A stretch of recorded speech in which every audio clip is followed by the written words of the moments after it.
یہ انتہائی بے غیرت لوگ ہیں۔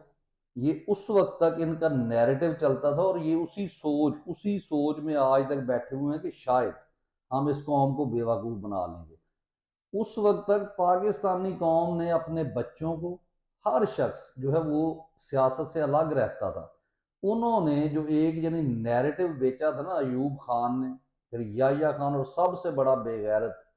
ضیاء الحق، جب اس نے یہ بیچا نیریٹو کہ یہ سیاست جو ہے نا یہ بدماشوں کا کام ہے، اس میں بدماش جاتے ہیں، تو اس کو پورے طریقے سے اس قوم نے ہضم کر لیا اور یہ سوچنا شروع کر دیا۔ کبھی آپ نے کسی شخص کے باتوں سے، اس کی گفتگو سے یہ نہیں سنا کہ میں جناب اپنے بیٹے کو یا اپنی بیٹی کو جو ہے وہ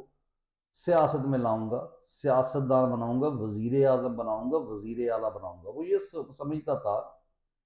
کہ یہ انتہائی گھٹیا قسم کے لوگ ہیں، یہ بدماش قسم کے لوگ ہیں، لیکن کبھی اس نے سوچنے کی زحمت گوارا نہیں کی کہ اگر یہ گھٹیا لوگ ہیں تو آپ کے جناب آئین بھی یہ بناتے ہیں، آپ کے لیے موریلٹی کیسی ہو اس کو بھی یہی ڈیسائیڈ کرتے ہیں۔ وہ یہ نہیں ڈیسائیڈ کرتے، ان سے پیچھے بیٹھے ہوئے ڈفرز کرتے ہیں ڈیسائیڈ، لیکن آپ نے کبھی یہ نہیں سوچا۔ تو بہرحال جو قائد نے کہا تھا کہ ہر پاکستانی کو جمہوریت کی بحالی کے لیے سیاست میں ایکٹیو پارٹیسپیشن کرنی ہوگی، اس کو ہم نے بھلا دیا۔ لیکن